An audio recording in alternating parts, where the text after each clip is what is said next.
নমস্কার, আশা করি সবাই খুব ভালো আছো। নতুন একটা ভিডিওতে সবাইকে স্বাগত।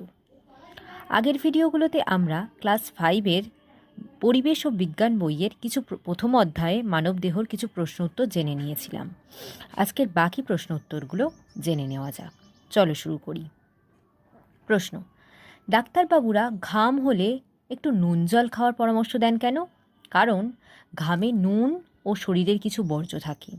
বর্জ্য বেরোনো ভালো, কিন্তু নুন বেরোনো শরীর থেকে খারাপ। বেশি নুন বেরিয়ে গেলে মাথা ঘুরে অজ্ঞান হয়ে যাওয়ার ঘটনা ঘটে থাকে। তাই ডাক্তারবাবুরা ঘাম হলে একটু নুন জল খাওয়ার পরামর্শ দিয়ে থাকেন। নেক্সট প্রশ্ন: কোন প্রাণীর গা ভর্তি শক্ত খাড়া খাড়া লোম আছে? সজারুর গা ভর্তি শক্ত খাড়া খাড়া লোম, আর তার লোম কাঁটার মতো শক্ত ও ছুঁচালো হয়, কারণ এটি তাকে আত্মরক্ষায় সাহায্য করে। নেক্সট প্রশ্ন: আমাদের নখের রং গোলাপি কেন ও নখের কাজ লেখো। নখের রং গোলাপি কারণ নখের নিচে রক্ত থাকে, আর নখের কাজ আঙুলকে বাঁচায়। নখ কোনো ছোট জিনিস তুলতে সাহায্য করে। এছাড়া নখের নিচের চামড়াকে রক্ষা করতে সাহায্য করে। নেক্সট প্রশ্ন: নখ ফাটে ও নখ ফ্যাকাশে হয় কেন?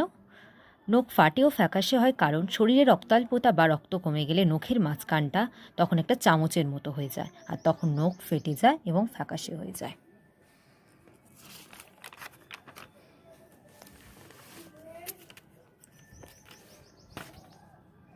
নেক্সট প্রশ্ন: নিয়মিত নখ পরিষ্কার রাখা উচিত কেন? কারণ নখের গোড়ায় নোংরা হলে নখ পেকে যায়, পুঁজ বের হয়। নোংরা জমে থাকলে সেখানে জীবাণু বাসা বেঁধে থাকে, তা থেকে নখখুনি হয়। আবার খাবারের মধ্যে দিয়ে সেই জীবাণু পেটের মধ্যে চলে গিয়ে আমাদের পেটের নানা অসুখ করতে পারে। নেক্সট প্রশ্ন: শিকারী পশু পাখি কাকে বলে? উদাহরণ দাও। যে সমস্ত পশু পাখি নিজেদের খাদ্যের জন্য অন্য প্রাণীদের শিকার করে নিজেদের তীক্ষ্ণ দাঁত নখ দিয়ে, ও এরা মূলত মাংসাশী প্রকৃতির হয়, তাকে শিকারী পশু পাখি বলে। শিকারী পশু বাঘ, সিংহ, নেগড়ে, আর শিকারী পাখি ঈগল, বাজ, চিল প্রভৃতি। নেক্সট প্রশ্ন: মানব শরীরে মোট হাড়ের সংখ্যা কত? মানব শরীরে মোট হাড়ের সংখ্যা 206টি।